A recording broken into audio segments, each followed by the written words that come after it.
Yes, hello everyone, welcome to the Global World Academy. So आज हम लोग यहाँ पर पढ़ने जा रहे हैं डाइटरी गाइडलाइंस के बारे में। जो डाइटरी गाइडलाइंस यहाँ पर आईसीएमआर और एनआईएन के द्वारा दी जाती है, उन सभी के बारे में आज हम लोग यहाँ पर डिस्कस करेंगे। और साथ ही एग्जाम में किस तरीके के क्वेश्चन आपसे यहाँ पर पूछे जा सकते हैं, वो सारी चीज़ें हम लोग यहाँ पर डिस्कस करने वाले। सो लेटेस्ट यदि बात की जाए तो 2024 का गाइडलाइन यहाँ पर आ चुका है, जिसमें हमें पोषण संबंधी जितने भी दिशा निर्देश होते हैं वो सारे प्रोवाइड किए गए। इसमें टोटल 17 गाइडलाइंस हमको यहाँ पर प्रोवाइड की गई है अलग अलग एज क्राइटेरिया के लिए। जैसे फर्स्ट गाइडलाइन है तो बैलेंस डाइट क्या होती है, संतुलित आहार क्या होता है, किन किन चीज़ों का सेवन करना चाहिए। फिर अगली जो गाइडलाइन है कि जस्ट लाइक प्रेग्नेंट वुमन है तो उनका जो भोजन है वो किस प्रकार का होना चाहिए, उनकी जो बैलेंस डाइट है उसमें क्या क्या चीज़ें यहाँ पर होना चाहिए। तो इस तरीके से टोटल 17 गाइडलाइंस आई है। तो आज के सेशन में हम लोग एक गाइडलाइन को यहाँ पर कवर करने वाले हैं। तो सबसे पहले एक थोड़ा सा बेसिक आइडिया ले लेते हैं कि ये गाइडलाइन जारी कौन करता है और क्या क्या चीज़ें इसके अंदर प्रोवाइड की जाती है। तो आईसीएमआर एनआईएन मिलकर दोनों जो है गाइडलाइन को यहाँ पर जारी करते हैं। तो एक बार अपन इनके बेसिक फुल फॉर्म देख लेते हैं। ठीक है, आईसीएमआर और एनआईएन का नाम आपने कोविड के टाइम पर बहुत सुना होगा, राइट। तो ICMR that is Indian council of medical research, है ना, भारतीय चिकित्सा अनुसंधान परिषद। काफ़ी समय पुराना है आप ये कह सकते हैं। और आप इसको ऐसे भी कंसीडर कर सकते हैं कि विश्व का सबसे पुराना ये अपना चिकित्सा अनुसंधान ये रहेगा। 1911 में इसको स्टैब्लिश किया गया था। और एक और आ जाता है अपना एनआईएन दैट इज राष्ट्रीय पोषण संस्थान, नेशनल इंस्टीट्यूट ऑफ न्यूट्रिशन। ठीक है, इन्होंने क्या किया है, देश के लिए कुछ आहार संबंधी दिशा निर्देश यहाँ पर जारी किए हैं, जिसको इन शॉर्ट में हम लोग जानते हैं डीजीआई के नाम से, that is dietary guidelines for Indians. ठीक है, तो ये दो नाम आपको ध्यान रखने। अगर आपसे इन जनरल कोई भी क्वेश्चन पूछा जाता है कि डाइटरी गाइडलाइंस फॉर इंडियंस किसके द्वारा पब्लिश किया जाता है, किसके द्वारा जारी किया जाता है, तो आईसीएमआर प्लस एनआईएन दोनों मिलकर इसे यहाँ पर जारी करते हैं कॉमन। हेडक्वार्टर एनआईएन का कहाँ पर है, तो आप बता सकते हो हैदराबाद के अंदर इसका हेडक्वार्टर है। ठीक है, तो अब जैसे इन शॉर्ट यदि अपन देखें तो जारीकर्ता संस्थान कौन हो गए, आईसीएमआर एनआईएन हो गए। फोकस किस चीज़ों पर किया गया, इसमें खान पान की जो आदतें हैं, जो अभी हम लोग बोलते हैं ना कि हम लोग कई सारा अनहेल्दी फूड यहाँ पर खाने लग गए हैं, तो वो सारी चीज़ें जो है उसके बारे में यहाँ पर मेंशन किया गया है, जिसकी वजह से कुपोषण, मोटापा, डायबिटीज़, हार्ट संबंधी डिसीज़ जो अभी काफ़ी बढ़ रही है, उन सभी बीमारियों का रोकथाम और क्या क्या चीज़ों का ध्यान रखा जा सकता है। ठीक है, वो सारी चीज़ें यहाँ पर इन्होंने मेंशन करी है। ठीक है, तो इस तरीके से टोटल 17 गाइडलाइन आई है। कुछ गाइडलाइन अभी अपन देख लेते हैं। जो पहली गाइडलाइन है वो बैलेंस डाइट को लेकर है कि संतुलित आहार सुनिश्चित करने के लिए विभिन्न प्रकार के खाद्य पदार्थों का सेवन करना चाहिए।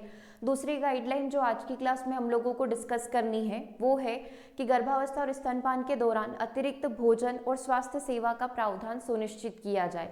Ensure provision of extra food and health care during pregnancy and lactation. इस समय पर जो भोजन लेना है, जिस भी प्रकार का भोजन प्लस एक्स्ट्रा फूड जो यहाँ पर आवश्यकता लगती है वो सुनिश्चित किया जाए। देखो, थर्ड गाइडलाइन जो होती है फर्स्ट 6 मंथ जो यहाँ पर होते हैं, है ना, प्रसव के बाद, डिलीवरी के बाद जो फर्स्ट 6 मंथ होते हैं, तो उसमें किस तरीके से ध्यान रखना है, भोजन कैसा होना चाहिए। तो इस तरीके से टोटल हमारे पास 17 गाइडलाइंस है। तो आज हम डिस्कस कर रहे हैं गाइडलाइन नंबर 2। ठीक है, कि गर्भावस्था और स्तनपान के दौरान अतिरिक्त खाद्य स्वास्थ्य सेवा का प्रावधान सुनिश्चित किया जाए। Ensure provision of extra food health care during pregnancy and lactation. ठीक है, इस समय पर किस प्रकार से भोजन होना चाहिए, हेल्दी डाइट यहाँ पर क्या होनी चाहिए। ओके, सो स्टार्ट करते हैं हम लोग आज के सेशन को। सबसे पहले यहीं से शुरू कर लेते हैं। जस्ट लाइक माई प्लेट करके भी एक इन्होंने बोल सकते हैं कि एक स्कीम यहाँ पर चलाई है कि आपकी जो थाली है उसमें प्रॉपर फूड यहाँ पर होना चाहिए और वो सभी चीज़ों से भरपूर होना चाहिए। दैट मीन्स कि उसमें carbohydrate, protein, vitamin, fat, minerals, ये सारी चीज़ें होनी चाहिए। ठीक है, तो गर्भावस्था और स्तनपान के दौरान अतिरिक्त पौष्टिक भोजन की देखभाल और आवश्यकता होती है। ठीक है, ये हम सभी जानते हैं। तो गर्भावस्था शारीरिक और पोषण संबंधी दृष्टि से अत्यधिक मांग वाली अवधि होती है, क्योंकि इसमें एक बॉडी को जो चाहिए होता है उससे एक्स्ट्रा नीड यहाँ पर होती है, क्योंकि माँ की पोषण संबंधी आवश्यकताओं और भ्रूण के विकास के साथ साथ गर्भावस्था के परिणाम को पूरा करने के लिए अतिरिक्त भोजन यहाँ पर लगता है। ठीक है, तो देखिए, पोषण संबंधी या पोषण तत्वों के उचित उपयोग और विटामिन डी के लिए नियमित शारीरिक गतिविधि और सूर्य के प्रकाश में रहना यहाँ पर महत्वपूर्ण होगा। ठीक है। दूसरा क्या है कि कुछ पोषक तत्व हो गए, जैसे आयरन हो गया, फॉलिक एसिड हो गया, विटामिन B12 हो गया, आयोडीन हो गया, और लंबी श्रृंखला वाले N3 poly unsaturated fatty acid पर विशेष ध्यान यहाँ पर दिया जाना चाहिए। ठीक है। अब कुछ पोषक तत्वों में आयरन आपको पता है, और गर्भवती महिला को आपको पता है कि IFA की मेडिसिन यहाँ पर दी जाती है, आयरन फॉलिक एसिड जो है यह मेडिसिन यहाँ पर दी जाती है। ठीक है। साथ ही आयोडीन युक्त नमक का सेवन करने को बोला जाता है। साथ ही लंबी श्रृंखला वाले, दैट इज LC मतलब लॉन्ग चेन, एन जो अपने पॉलीसैकेराइड या पॉली अनसैचुरेटेड जो फैटी एसिड होते हैं, इसके ऊपर स्पेशली फोकस किया गया कि आपके भोजन में ये वाली चीज़ें भी यहाँ पर अधिकता से होनी चाहिए। तो यहाँ पर जितनी भी हार्ट संबंधी डिसीज़ है ना, वो सारी यहाँ पर क्या की जा सके, उसको कम किया जा सके। ओके। तो देखो, उसके लिए क्या क्या की जाना चाहिए, उसके लिए क्या क्या प्रिकॉशंस दिए जाते हैं।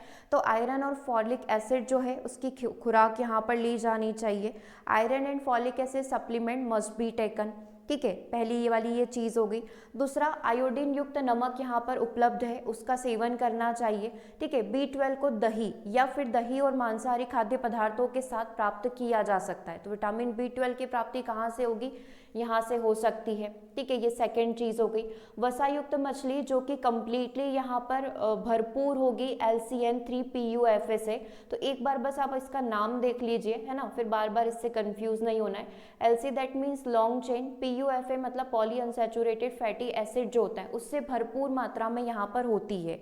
ठीक है। तो शाकाहारी लोग हरी पत्तेदार सब्जियां, बीजों और नट्स से जो है अपनी पूफा की पूर्ति यहाँ पर कर सकते हैं। ठीक है। बाकी अगर नॉन वेजिटेरियन है तो उनके लिए कई सारे ऑप्शंस यहाँ पर अवेलेबल होते हैं, फिश वगैरह होती है, उसके थ्रू उनको पूर्ति हो जाती है।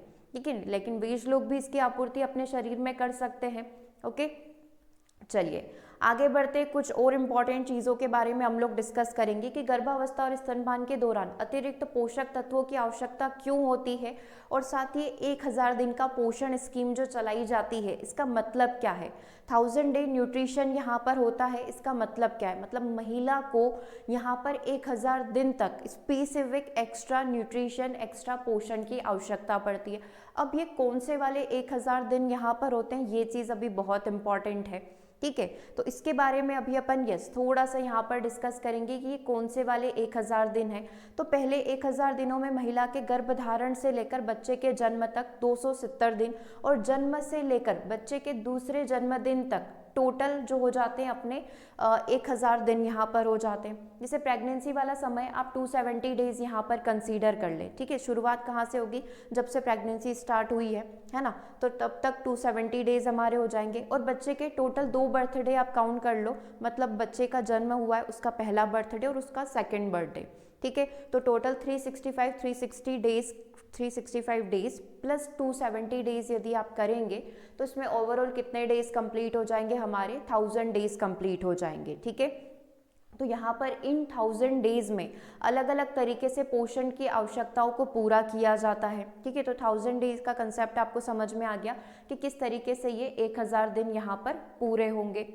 ओके। उसके बाद बात करें कि इस अवधि के दौरान माँ के गर्भ में भ्रूण जो है बहुत तेजी से बढ़ रहा होता है, और वही भ्रूण जो है क्या कर रहा होता है, माँ से पोषण प्राप्त कर रहा होता है। इसीलिए गर्भावस्था की शुरुआत में ही माँ को जो है अच्छी तरीके से पोषित यहाँ पर होना चाहिए, ताकि वह खुद के स्वास्थ्य को बनाए रखने के लिए अपने और बच्चे के विकास के अलावा भ्रूण की विकसित गति, उसकी प्रतिरक्षा प्रणाली, मस्तिष्क और अन्य अंगों को पोषण देने के लिए आवश्यक विटामिन, खनिज, फैटी एसिड, अमीनो एसिड और ऊर्जा उसको पर्याप्त मात्रा में यहाँ पर मिल पाए। तो दैट्स वाई यहाँ पर एक्स्ट्रा जो बोल सकते हैं ना कि पोषण की आवश्यकता यहाँ पर लगती है। ठीक है। अब ये तो हो गई बिल्कुल बेसिक की बात कि हाँ, ये हम जानते हैं कि सच में ज़रूरी भी है और पोषण की ज़रूरत भी लगती है। अगर ये थोड़ा सा भी ऊपर नीचे यहाँ पर होता है, या गर्भवती महिला के द्वारा किसी मादक पेय पदार्थ का या चाय कैफीन का बहुत ज़्यादा सेवन किया जाता है, तो उसके क्या क्या दुष्परिणाम यहाँ पर हो सकते हैं, तो इस गाइडलाइन में हर एक छोटी से छोटी चीज़ को बहुत अच्छे तरीके से मेंशन किया गया है। ठीक है। जैसे कि गर्भवती महिलाओं की खराब पोषण की स्थिति और अपर्याप्त यानी कि कैलोरी, प्रोटीन और सूक्ष्म सूक्ष्म पोषक तत्व भरपूर मात्रा में उनको अगर नहीं मिल पा रहे हैं, या फिर उन्होंने उच्च मात्रा में वसा का, चीनी का और नमक का, इन शॉर्ट इसको नाम दिया गया है HFSS, दैट इज हाईली, है ना, उच्च मात्रा में फैट का, शुगर का और सॉल्ट का, ठीक है, ये हो गया अपना HFSS, ठीक है। अगर इसका सेवन किया हुआ है कि ज़्यादा मात्रा में वसा ली है, जितना अनुशंसित यहाँ पर किया गया है कि इतनी ही मात्रा में फैट लेना है, इतनी ही मात्रा में शुगर लेनी है, अगर उससे ज़्यादा ली है तो कहीं ना कहीं बच्चे पर नेगेटिव इम्पैक्ट इसका आएगा, बच्चे पर इसका प्रतिकूल प्रभाव यहाँ पर पड़ेगा, ठीक है। एडवर्स फैक्ट आप यहाँ पर, इम्पैक्ट आप यहाँ पर देख सकते हैं, ठीक है। जो गर्भवती महिलाएं संतुलित आहार यहाँ पर लेती है तथा गर्भावस्था के दौरान उचित वजन, जो कि आइडियल यहाँ पर माना जाता है कि वजन में जो है 10 से 12 किलो का इंक्रीमेंट यहाँ पर होना चाहिए। अब इसमें फिर एक और कंडीशन है कि एकदम से 10 से 12 किलो 1-2 महीने में नहीं बढ़ जाए, ये पूरे 9 महीने में 10 से 12 किलो इंक्रीमेंट यहाँ पर होना चाहिए। अगर इससे ज़्यादा बढ़ रहा है, मतलब एकदम से 2-3 किलो एक महीने में यहाँ पर बढ़ रहा है और वजन 15 से ऊपर चला गया है, तो वो एडवर्स केस यहाँ पर आप कंसीडर कर सकते हैं कि वहाँ पर कोई भी दूसरी सिचुएशन हो सकती है, ठीक है। अब एक और चीज़ यदि हम लोग देखें कि वजन अगर बहुत कम है तो वो भी एक बुरा इम्पैक्ट यहाँ पर डालेगा, तो उसको हर महीने जो है चेकअप यहाँ पर होते हैं, उसके अकॉर्डिंग मॉनिटर यहाँ पर करवाना चाहिए। अगर माता का वजन 10 से 12 किलो इंक्रीज हो रहा है, दैट मीन्स कि वहाँ पर एक स्वस्थ शिशु को जन्म देने की संभावना बढ़ जाती है, ठीक है। कुपोषित महिलाओं में गर्भावधि उम्र जो होती है, दैट इज हम लोग इन शॉर्ट इसको SGA यहाँ पर कहते हैं, that is small for gestational age, मतलब बच्चा जो है, जो गेस्ट्रेशनल एज उसकी यहाँ पर होगी कि एक समय डिसाइड कर दिया जाता है कि इस समय में बच्चे का जो ग्रोथ है वो इस तरीके से यहाँ पर होना चाहिए। अगर वो बोल सकते हैं कि 90% होता है या कहीं ना कहीं जो नॉर्मल एज है उससे 10% डिक्रीमेंट उसके अंदर यहाँ पर होता है, तो उसको अपन कंसीडर करते हैं यहाँ पर SGA, ठीक है। और नॉर्मली कैसा होना चाहिए, AGA यहाँ पर होना चाहिए, दैट इज यस, मैं यहाँ पर मेंशन कर देती हूँ। ऐसी कुछ 7 से 8 टर्म होती है, एक आपको यहाँ पर मेंशन करा गया है SGA, एक और होता है यहाँ पर AGA, that is appropriate gestational age. अब यहाँ पर मेंशन किया गया एप्रोप्रिएट, मतलब जितना गेस्ट्रेशनल एज होना चाहिए, अगर हर महिला का उतना ही जाता है तो अच्छी बात है, लेकिन यदि ये इससे कम होता है, मतलब 90% भी होता है, तो ये फिर समस्या वाली स्थिति यहाँ पर उत्पन्न हो सकती है। और ये सब किसकी वजह से होगा, अंडर नरिशमेंट की वजह से होगा, किसकी वजह से होगा, कुपोषण की वजह से होगा, ठीक है। तो यहाँ पर आप देख सकते हैं कि कुपोषित महिलाओं में गर्भ अवधि की उम्र यानी कि SGA या फिर कम जन्म वजन यहाँ पर होता है, that is LBW, low birth weight, अगर 2.5 kg या फिर उससे कम होता है तो वहाँ पर बच्चे को जो है कहीं ना कहीं जन्म देने में समस्या हो सकती है या फिर प्री मैच्योर बर्थ यहाँ पर हो सकता है, ठीक है। तो ये वाली समस्या थोड़ी यहाँ पर होती है, इसीलिए पोषण का होना बहुत ही ज़्यादा ज़रूरी यहाँ पर है। और अगर हम लोग यहाँ पर बात करें SGA LBW बच्चों में बचपन में संक्रमण और छोटे कद का होना, मतलब स्टंटिंग होना, स्टंटिंग मतलब बच्चों की हाइट जितनी होनी चाहिए उसकी एज के अकॉर्डिंग अगर उतनी नहीं हो पा रही है तो भी यहाँ पर रिस्क बढ़ जाता है। और वयस्क होने पर उसमें मधुमेह, रक्तचाप, मतलब जब वो बड़ा होगा तो डायबिटीज़ हो सकती है, हाई BP यहाँ पर हो सकता है, हार्ट संबंधी डिसीज हो सकती है, किसी भी प्रकार की समस्या यहाँ पर उत्पन्न हो सकती है, ठीक है। तो इन चीज़ों पर यहाँ पर फोकस किया जाना चाहिए। और जैसा कि हम सभी जानते हैं कि उचित वजन तो है 10 से 12 किलो यहाँ पर इंक्रीज होना चाहिए, तो उससे प्रोबेबिलिटी यहाँ पर बढ़ जाती है कि एक बच्चे का जो जन्म होगा वो स्वस्थ होगा। और उस केस में अगर आइडियल जैसा हम लोग चाह रहे हैं वैसा ही वेट यहाँ पर इंक्रीज हो रहा है तो दूसरे केसेस जो होते हैं उसकी प्रोबेबिलिटी भी कम हो जाती है, जैसे मातृ मृत्यु दर यहाँ पर कम हो जाएगी, नवजात मृत्यु दर है वो यहाँ पर कम हो जाएगी, और जो खतरा यहाँ पर माता और बच्चे दोनों के ऊपर बना हुआ रहता है वो भी यहाँ पर कम होगा, ठीक है। तो देखो, जन्म के बाद विशेष रूप से पहले 2 वर्षों के लिए शिशु का जो आहार है, मतलब पहले 2 वर्ष मतलब उसके 2 जन्मदिन आप कंसीडर कर सकते हो, उसका आहार और उसका पोषण भी यहाँ पर बहुत ही महत्वपूर्ण होता है, क्योंकि मस्तिष्क संबंधी शरीर के सभी अंगों के लिए ये बहुत ही ज़रूरी है। क्योंकि इस पीरियड में, इस समय में यदि हम लोग बात करें, ठीक है, तो बच्चों का जो ग्रोथ है वो भी बहुत फास्ट होता है और डेवलपमेंट भी उनका बहुत फास्ट यहाँ पर होता है, तो उनके लिए पोषण युक्त जो भोज्य पदार्थ है उसको देना भी यहाँ पर बहुत ही ज़्यादा ज़रूरी है। है ना। अब ये चीज़ यहाँ पर समझना बहुत ज़रूरी हो जाती है ना। जैसा कि गाइडलाइन में मेंशन किया गया है कि गर्भावस्था के दौरान आदर्श वजन और अच्छे स्वास्थ्य और पोषण को प्राप्त करने के लिए गर्भावस्था से पहले ही माँ को पोषण स्थिति के बारे में अच्छे से जानकारी यहाँ पर होना चाहिए, है ना। और इसे ही क्या कहा जाता है, गर्भावस्था पूर्व पोषण यहाँ पर कहा जाता है। ठीक है, मतलब क्या कहना चाह रहे हैं हम लोग, ये कहना चाह रहे हैं कि जब गर्भ धारण किया जाता है उससे पहले भी महिला की जो पोषण स्थिति है वो काफ़ी अच्छी यहाँ पर होनी चाहिए, है ना। ऐसा नहीं कि उसमें प्रोटीन की कमी है या किसी भी प्रकार की कोई भी वीकनेस कमजोरी है, तो वो पहले से उसको उसकी तैयारी यहाँ पर करनी होगी। इसके लिए ऊंचाई, हीमोग्लोबिन की स्थिति, रक्तचाप, थायराइड स्थिति और रक्त शर्करा स्तर के मुकाबले में, और साथ ही BMI जिसे बॉडी मास इंडेक्स हम लोग कह सकते हैं, ये शरीर का जो वजन है हाइट के अकॉर्डिंग यहाँ पर होना चाहिए, ना ओवरवेट होना चाहिए ना अंडरवेट यहाँ पर होना चाहिए। ठीक है, क्योंकि अब बहुत सारे केसेस में ऐसा होता है कि ओवरवेट भी होते हैं और अंडरवेट भी होते हैं, तो फिर जब प्रेगनेंसी धारण यहाँ पर करी जाती है तो जो उसमें वेट इंक्रीमेंट होता है तो उसमें भी फिर यहाँ पर थोड़े से परिवर्तन देखने को मिलते हैं। तो सबसे पहली और सबसे मैंडेटरी कंडीशन यहाँ पर क्या होती है कि एज मिनिमम 21 ईयर यहाँ पर होना चाहिए। मिनिमम महिला की आयु 21 वर्ष यहाँ पर होनी चाहिए, राइट। संतुलित स्वस्थ जो गर्भधारण करने से पहले और गर्भावस्था सहित जीवन के सभी चरणों के दौरान महत्वपूर्ण है। यहाँ तक कि एक संतुलित आहार भी गर्भावस्था के दौरान कुछ पोषक तत्व प्रदान नहीं कर पाएगा। जो बैलेंस डाइट आप ले रहे हैं, अगर आपने सेम जो आपने पहले रखी हुई है और वही आप अपने जो प्रेगनेंसी स्टेज है उसमें भी यदि धारण करते तो वो सफिशिएंट नहीं है, क्योंकि स्पेसिफिकली मेंशन किया गया है कि यहाँ पर एक्स्ट्रा फूड, एक्स्ट्रा डाइट हमें यहाँ पर चाहिए होगी। जस्ट एन एग्जांपल आप यहाँ पर देख सकते हैं कि एरिथ्रोपोसिस की बात करी जाए, जो कि यहाँ पर लाल रक्त कोशिकाओं के निर्माण और हीमोग्लोबिन के संश्लेषण के लिए बहुत ही ज़्यादा ज़रूरी होती है। इसकी उच्च मांगों को पूरा करने के लिए हमें अतिरिक्त आयरन के साथ साथ फॉलिक एसिड भी लगेगा, और साथ ही आयोडीन युक्त आवश्यकताओं को पूरा करने के लिए आयोडीन नमक की यहाँ पर आवश्यकता पड़ेगी। ठीक है, तो नॉर्मल डाइट या जो हम लोग एक संतुलित भोजन ले रहे हैं उससे काम नहीं चलेगा। यहाँ पर इस समय में जो है एक्स्ट्रा फूड की ज़रूरत लगती है। ठीक है, चलिए अब एक और चीज़ आ जाती है कि आप बता रहे हैं कि गर्भावस्था के दौरान 10 से 12 किलो वजन इंक्रीमेंट होना चाहिए।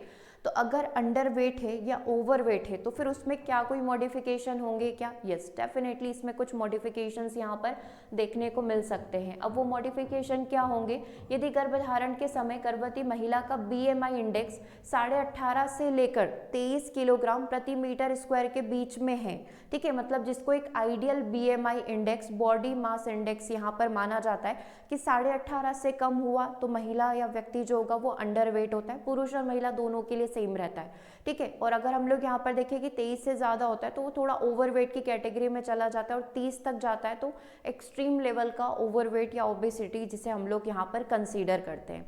ठीक है, तो सभी कम वजन वाली महिलाएं जिनका BMI इंडेक्स 18.5 किलोग्राम प्रति मीटर स्क्वायर से कम जाता है उसको अपने आहार का सेवन यहाँ पर बढ़ाना चाहिए। और ICDS के द्वारा जो भी गाइडलाइंस यहाँ पर जारी करी जाती है उसमें जो भी चीज़ें मेंशन करी गई है, क्योंकि इसमें स्पेसिफिक ये भी मेंशन है कि अगर किसी का BMI इंडेक्स कम है तो उसको अपने आहार में किन किन चीज़ों को यहाँ पर ऐड करना होगा, किन किन चीज़ों को सेवन करना होगा ताकि जल्दी वो अपने BMI इंडेक्स को रिकवर कर ले। ठीक है, फिर अगर हम लोग यहाँ पर बात करें अधिक वजन वाली महिलाएं जिनका BMI इंडेक्स 23 से 27.5 के बीच में है और जो मोटापे से यहाँ पर ग्रस्त है ना, उनको 5 ग्राम से लेकर 9 किलोग्राम से अधिक वजन बढ़ाने की यहाँ पर ज़रूरत नहीं है। जो आइडियल हमको यहाँ पर कंसीडर किया जाता है कि 10 से 12 किलो के बीच में यहाँ पर एक्स्ट्रा वेट गेन होना चाहिए। तो अगर जिनको BMI इंडेक्स जिनका थोड़ा सा ज़्यादा यहाँ पर हो रहा है फिर उनको कम यहाँ पर वजन इंक्रीज करना होगा, कम वेट यहाँ पर गेन करना होगा। ठीक है, ये वाली चीज़ आ गई। अब एक और पॉइंट आ जाता है कि गर्भावस्था और स्तनपान के दौरान किन पोषक तत्वों पर विशेष ध्यान देने की आवश्यकता है। तो अब देखो थोड़ा सा कैलोरी की टर्म में हम लोग यहाँ पर बात कर लेंगे। सामान्य वजन और ऊंचाई वाली गर्भवती महिला के दैनिक आहार में दूसरी से तीसरी तिमाही तक 350 कैलोरी अतिरिक्त ऊर्जा यहाँ पर ऐड करनी चाहिए। जो सेकेंड और थर्ड ट्राइमेस्टर होता है, मतलब आप इसे कंसिडर करें 4 to 9 मंथ में, तो 350 कैलोरी अतिरिक्त एनर्जी ऐड हो जानी चाहिए। गर्भावस्था की दूसरी तिमाही में 8 ग्राम अतिरिक्त प्रोटीन और तीसरी तिमाही में 18 ग्राम प्रोटीन की यहाँ पर अतिरिक्त आवश्यकता लगेगी।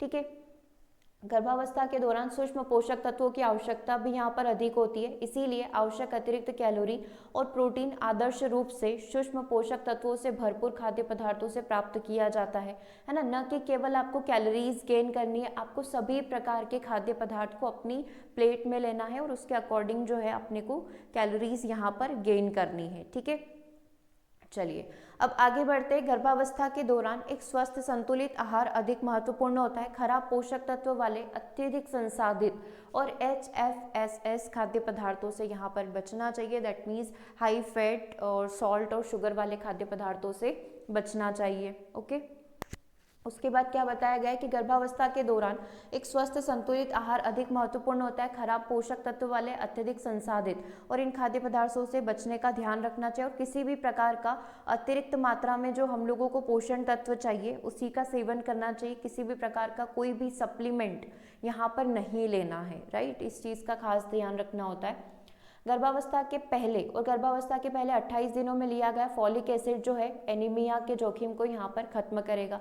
मतलब इससे पहले भी स्टार्ट कर सकते हो। शुरुआती 28 दिन में जो है फॉलिक एसिड जो होता है वो एनीमिया के खतरे को यहाँ पर खत्म कर देता है, क्योंकि यूजुअली इस समय ऐसा होता है कि जितने पोषक तत्व शरीर को चाहिए वो अगर नहीं मिल पाते हैं तो फिर एनीमिया का जोखिम यहाँ पर बढ़ जाता है। ठीक है, और जैसा कि अभी अपन ने एरिथ्रोपोसिस के बारे में पढ़ा था, जो लाल रक्त कोशिकाओं का निर्माण और हीमोग्लोबिन के संश्लेषण के लिए आवश्यक होता है। इसकी उच्च मांगों को पूरा करने के लिए एक माँ को बढ़ते भ्रूण के साथ साथ अतिरिक्त आयरन और फॉलिक एसिड की भी यहाँ पर आवश्यकता पड़ती है। तो ये 4 महीने से, जो 4th मंथ होता है उसी से स्टार्ट हो जाता है कि आपको IFA मेडिसिन यहाँ पर मिलना स्टार्ट हो जाती है। ठीक है, अगर नॉर्मल है तो 1 मेडिसिन 1 दिन में लेनी होती है, लेकिन अगर ये लेवल कम है तो यहाँ पर 1 दिन में 2 मेडिसिन यहाँ पर सजेस्ट करी जाती है।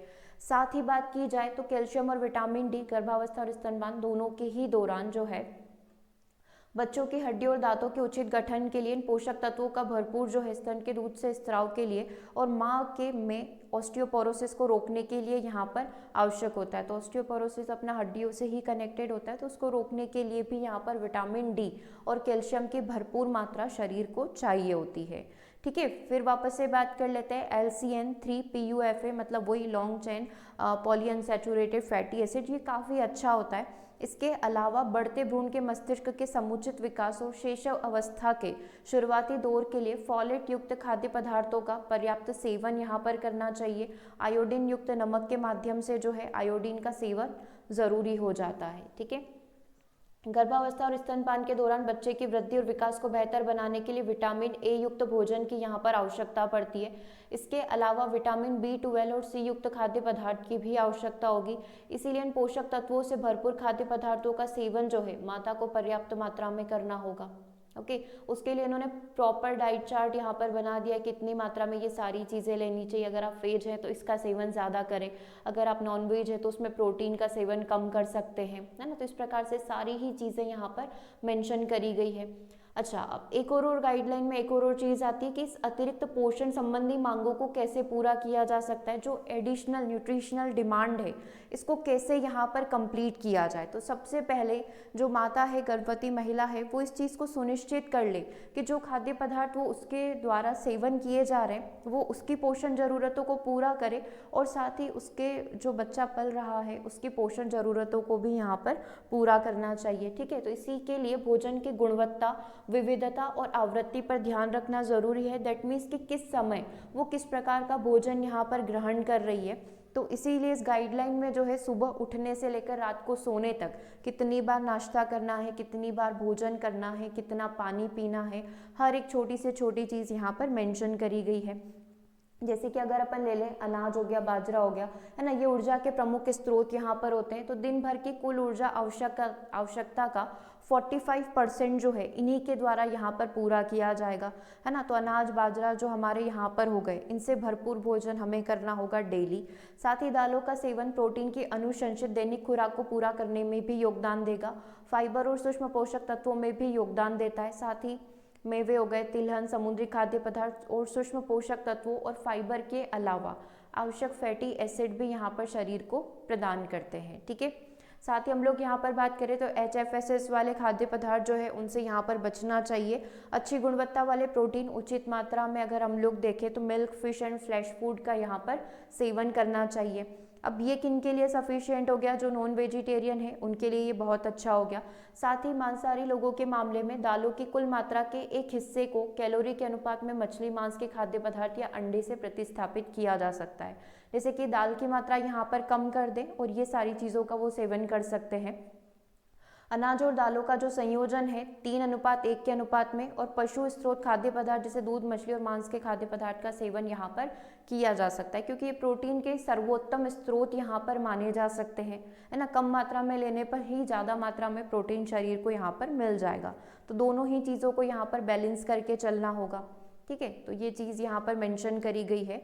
और अगर मैं वेजिटेरियन के केस में बात करूँ तो वहाँ पर जो है विभिन्न प्रकार की फलियाँ, हरी पत्तेदार सब्जियाँ, ताजे फल और जो पशु स्रोत हमारे पास अवेलेबल है जस्ट लाइक मिल्क वगैरह हो गए, है ना। तो मौसमी सब्जियाँ खाने से खनिज और विटामिन की आवश्यकता यहाँ पर पूरी हो जाएगी। बिन सूखे मेवे और मांस के खाद्य पदार्थ जैसे खाद्य पदार्थ जो है आयरन के भी यहाँ पर अच्छे स्रोत माने जाते हैं, तो आपके शरीर में लौह तत्व की भी पूर्ति यहाँ से हो सकती है। भोजन के साथ किण्वित और अंकुरित अनाज और विटामिन सी से भरपूर खाद्य पदार्थ, अमरूद, संतरे का उपयोग करके आयरन की जैव उपलब्धता में यहाँ पर सुधार किया जा सकता है। दूध जो है जैविक रूप से उपलब्ध कैल्शियम का सबसे अच्छा स्रोत है और आयरन का एक खराब स्रोत यहाँ पर माना जाता है, ठीक है। तो विटामिन डी की आवश्यकताओं को पूरा करने के लिए पर्याप्त धूप का सेवन यहाँ पर किया जाना चाहिए, पर्याप्त मात्रा में धूप यहाँ पर ली जानी चाहिए, ओके। और क्या क्या कहा गया है इस गाइडलाइन के बारे में कि यद्यपि संतुलित आहार के माध्यम से अधिकांश पोषक तत्वों की आवश्यकताओं को पूरा किया जाना संभव है, गर्भवती महिला को आयरन, फॉलिक एसिड की गोलियां दैनिक खुराक लेने और आयोडीन युक्त नमक का उपयोग करने की सलाह यहाँ पर दी जाती है, ठीक है। अब एक और क्वेश्चन यहाँ पर अराइज होता है कि स्तनपान के दौरान पोषण संबंधी देखभाल इतनी इंपॉर्टेंट क्यों है, ठीक है। तो अब यहाँ से स्टार्ट हो जाता है साथ ही आपकी कि किस समय किस प्रकार का भोजन यहाँ पर लेना चाहिए। तो ओवरऑल यदि हम लोग देखें तो 2000 कैलोरीज जो है पर डे यहाँ पर होनी चाहिए, ठीक है। 2000 से लेकर 2200 के बीच में ये यहाँ पर रहती है, ठीक है। तो हर एक चीज़ जो यहाँ पर सेवन की जाती है उससे कितनी कैलोरीज यहाँ पर गेन होती है वो यहाँ पर बताया गया है। जैसे अर्ली मॉर्निंग 150 ml मिल्क लेने से शरीर को जो है 110 किलो कैलोरीज यहाँ पर मिलती है, ठीक है। ब्रेकफास्ट से बताया गया जिसमें आप प्रॉपर साबुत अनाज युक्त भोजन यहाँ पर लेते हैं तो 425 किलो कैलोरीज यहाँ पर गेन करते हैं, ठीक है। तो माँ के स्वास्थ्य को बनाए रखने के लिए इष्टतम स्तन दूध उत्पाद के लिए स्तनपान अवधि के दौरान कैलोरी, प्रोटीन और सूक्ष्म पोषक तत्वों की अतिरिक्त मांग यहाँ पर रहती है। तो दैनिक आहार में अतिरिक्त 600 कैलोरी ऊर्जा और 13.6 ग्राम प्रोटीन की आवश्यकता यहाँ पर पड़ेगी पहले 6 महीनों में, ठीक है। और अगले 6 महीनों में अतिरिक्त 520 कैलोरी और 10.6 ग्राम प्रोटीन यहाँ पर आवश्यक होगा। तो स्टार्टिंग के 6 मंथ में ज़्यादा चाहिए होता है, फिर धीरे धीरे इस क्वांटिटी को कम किया जा सकता है, ठीक है। यद्यपि संतुलित आहार के माध्यम से अधिकांश पोषक तत्वों की आवश्यकता को पूरा किया जा सकता है, लेकिन फिर भी जो लैक्टेटिंग मदर्स है उनको आयरन और फॉलिक एसिड की खुराक भी अगले 6 मंथ के लिए सजेस्ट यहाँ पर करी जाती है, ठीक है। गर्भधारण से पहले, गर्भावस्था और स्तनपान के दौरान स्वस्थ आहार की आदत और सक्रिय जीवन शैली का यहाँ पर पालन करना होगा। गर्भवती महिला और उसके बच्चे के स्वास्थ्य और तंदुरुस्ती के लिए सुनिश्चित करें कि महिला का BMI स्तर उचित हो, दैट मीन्स कि बॉडी मास इंडेक्स यहाँ पर सही हो और साथ ही हीमोग्लोबिन का लेवल भी यहाँ पर नॉर्मल हो। और क्या कंडीशन है, मिनिमम 21 एज यहाँ पर होनी चाहिए। और क्या क्या जो ये पूरी गाइडलाइन में जो जो भी चीज़ें मेंशन करी गई है इन शॉर्ट अपन यहाँ पर देख रहे हैं। प्रोटीन, खनिज, विटामिन, आवश्यक फैटी एसिड और आवश्यक अमीनो एसिड का पर्याप्त सेवन सुनिश्चित करने के लिए दैनिक आहार में विभिन्न प्रकार की दालें, मेवे, मछली के साथ साथ दूध और अंडे को यहाँ पर शामिल किया जाए, ठीक है। उच्च चीनी, उच्च वसा, उच्च नमक जो HFSS यहाँ पर होता है, high fat, salt and sugar वाले खाद्य पदार्थों से बचना चाहिए। किसी भी रूप में शराब और तंबाकू का सेवन नहीं करें। डॉक्टर जो निर्धारित कर रहा है वो ही दवाएं यहाँ पर लेनी चाहिए। एक्स्ट्रा खुद से कोई भी मेडिसिन यहाँ पर बिना पूछे डॉक्टर के सजेशन के नहीं लेनी है। गर्भावस्था के 12वें सप्ताह के बाद, है ना, यहाँ पर आयरन और फॉलिक एसिड की और कैल्शियम के सप्लीमेंट की अनुशंसित खुराक लेनी चाहिए जो यहाँ पर सजेस्ट करी जाती है, ठीक है। जैसे कैल्शियम की खुराक का 4 मंथ से वो स्टार्ट होता है, एक दिन में 2 यहाँ पर लेनी होती है, एक सुबह और एक शाम को जस्ट भोजन के बाद। और जो हमारी आयरन और फॉलिक एसिड की आती है, क्योंकि एक तो कैल्शियम की हो गई और दूसरी जो गोली होती है वो आयरन और फॉलिक एसिड की होती है। अगर बिल्कुल नॉर्मल है, हीमोग्लोबिन का स्तर सब कुछ नॉर्मल है, तो एक दिन में एक सजेस्ट करी जाती है। लेकिन अगर थोड़ा बहुत भी कम है तो एक दिन में 2 सजेस्ट करी जाती है। फिर मंथली चेकअप करवाने के बाद अगर सब कुछ नॉर्मल होता है तो फिर उसको एक दिन में एक कर दिया जाता है। और इन केस फिर भी यदि ये कंट्रोल नहीं होता है तो फिर आगे रेफर किया जाता है। ठीक है। तो एनीमिया की रोकथाम के लिए आयरन की दैनिक अनुशंसित खुराक जो है IFA टैबलेट यहाँ पर होती है, वही आयरन फॉलिक एसिड। पहली तिमाही गर्भावस्था के पहले 12 सप्ताह के दौरान फॉलिक एसिड अनुपूरक 500 माइक्रोग्राम तक यहाँ पर लिया जा सकता है, या फिर ये लेने की सलाह यहाँ पर दी जाती है। ठीक है। अब इन शॉर्ट अपन यहाँ पर देख लेते हैं कि और क्या क्या चीज़ें इसमें, जो बहुत सारे चार्ट वगैरह दिए हुए हैं, तो उन चार्ट में जो जो भी समरी है वो भी अपन देख लेते हैं। ठीक है। जो हमने बोला है कि सक्रिय जीवन शैली का यहाँ पर पालन करना है, 21 एज से ही यहाँ पर शुरुआत होगी, उससे पहले गर्भावस्था धारण नहीं करी जा सकती, क्योंकि उसमें कई सारे कॉम्प्लिकेशंस यहाँ पर आ जाते हैं। ठीक है। फिर एक रिकमेंडेड डाइटरी यहाँ पर बताई गई है, जिसमें आपको कितनी मात्रा में किस चीज़ का सेवन यहाँ पर करना है। जैसे मिलेट्स अनाज वगैरह की बात करी जाए तो जो अंडर नरिश्ड है, जो कुपोषित है, उसे एक दिन में 260 ग्राम यहाँ पर लेना है, क्योंकि इससे 876 किलो कैलोरी यहाँ पर जनरेट होगी। पल्सेस वगैरह की, दालें वगैरह की बात करें तो 90 ग्राम एक दिन में लेना है। नट्स और ऑयल सीड्स की बात करें तो ये 40 यहाँ पर होना चाहिए। जो ब्रैकेट में लिखा हुआ है इसका मतलब क्या है, इसका मतलब ये है कि इससे कितने किलो कैलोरीज आप यहाँ पर गेन कर सकते हैं। ठीक है। तो ओवरऑल 2120 किलो कैलोरी जो है एक दिन की यहाँ पर जनरेट होनी चाहिए, तभी वो अंडर नरिश्ड से नरिश्ड में यहाँ पर कन्वर्ट हो पाएंगे। ठीक है। और क्या क्या सजेशन है हमारे लिए, तो बिल्कुल दिख सकते हैं कि आयरन युक्त खाद्य पदार्थों का यहाँ पर सेवन करना है। हीमोग्लोबिन के संश्लेषण और एनीमिया की रोकथाम के लिए जो है आयरन अति आवश्यक यहाँ पर माना जाता है। भ्रूण के मस्तिष्क के विकास के लिए भी आयरन आवश्यक है। साथ ही गर्भावस्था के दौरान आयरन की कमी से मातृ मृत्यु दर जो होती है MMR, वो इंक्रीज यहाँ पर हो जाता है, और शिशुओं का जन्म के समय भी वजन यहाँ पर कम होता है। दैट्स वाई ये काफ़ी इंपॉर्टेंट है। बच्चों में आयरन की कमी से संक्रमण की संभावना बढ़ जाती है, साथ ही उनकी सीखने की क्षमता भी यहाँ पर कम हो जाती है। तो पौधों के खाद्य पदार्थों से आयरन की जैव उपलब्धता यहाँ पर कम हो जाती है, लेकिन मांस, मछली, पोल्ट्री उत्पादों जैसे मांसाहारी खाद्य पदार्थों से आयरन की अच्छी उपलब्धता यहाँ पर प्राप्त हो सकती है। साथ ही हरे पत्तेदार सब्जियाँ, दालें और सूखे मेवे में भी अच्छी मात्रा में आयरन पाया जाता है। बाकी अमरूद, अनानास जो खट्टे फ्रूट हो गए, जो सिट्रिक फ्रूट हो गए, इनसे विटामिन C यहाँ पर मिल जाएगा। ठीक है। इसको अगर आप विटामिन C यहाँ पर लेते हैं तो आपकी बॉडी इजीली आयरन का अवशोषण यहाँ पर कर सकती है नॉन हीम आयन से। ठीक है। तो वेज वाले लोगों के लिए, वेज वाले के लिए ये बहुत अच्छा ऑप्शन यहाँ पर होता है कि वो विटामिन C से भरपूर भोज्य पदार्थों का यहाँ पर सेवन करें। ठीक है। पेय पदार्थ हो गए जैसे चाय, आहार में मौजूद आयरन को यहाँ पर बांध देते हैं और इसे अनुपलब्ध करवा देते हैं। ठीक है। इसीलिए इसको जो है IFA सप्लीमेंट यहाँ पर दिया जाता है महिलाओं को। और ऐसा बोला जाता है कि जब ये मेडिसिन यहाँ पर ली जाती है, आयरन फॉलिक एसिड मेडिसिन जो सजेस्ट की जाती है, इसको कभी भी चाय वगैरह के साथ, कॉफ़ी वगैरह के साथ ऐसे सेवन नहीं करना चाहिए, क्योंकि उससे फिर पेट में स्वेलिंग यहाँ पर आ जाती है ना, पेट में सूजन का खतरा यहाँ पर बढ़ जाता है। ठीक है। तो कभी भी, इवन नॉर्मल भी होता है तो चाय के साथ कोई भी मेडिसिन यहाँ पर नहीं ली जाती है। ठीक है। आगे देखिएगा, आयरन फॉलिक एसिड सप्लीमेंट, जिसमें 60 milligram elemental iron, 0.5 milligram folic acid शामिल है। गर्भावस्था के 12वें सप्ताह से लेकर स्तनपान करवाने के 6 महीनों तक लेने की टोटल सलाह यहाँ पर दी जाती है। ठीक है। और फॉलेट युक्त खाद्य पदार्थ ज़्यादा से ज़्यादा यहाँ पर सेवन करना है। अब यहाँ पर फॉलेट युक्त खाद्य पदार्थ हम लोग बोल रहे हैं तो इसमें कौन कौन सी चीज़ें आ जाती है, तो सबसे पहले हीमोग्लोबिन के संश्लेषण और एनीमिया के रोकथाम के लिए फॉलिक एसिड जो है यहाँ पर बहुत इंपॉर्टेंट होता है। ठीक है। अतिरिक्त फॉलिक एसिड युक्त भोज्य पदार्थ जो है उनको खाने की सलाह यहाँ पर दी जाती है। गर्भावस्था के शुरुआती 28 दिन में फॉलिक एसिड का सप्लीमेंट यहाँ पर लेना होता है, ताकि किसी भी प्रकार की कोई कमजोरी, वीकनेस ना हो। हरी पत्तेदार सब्जियाँ, फलियाँ, मेवे और लीवर फॉलेट ये अच्छे स्रोत यहाँ पर हो सकते हैं। और LC3 PUFA रिच फूड यहाँ पर लेने की सलाह दी जाती है, किस प्रकार का भोजन यहाँ पर ग्रहण करना है, जिसमें फ्लैक्स सीड आप ले सकते हैं, चिया सीड आप ले सकते हैं।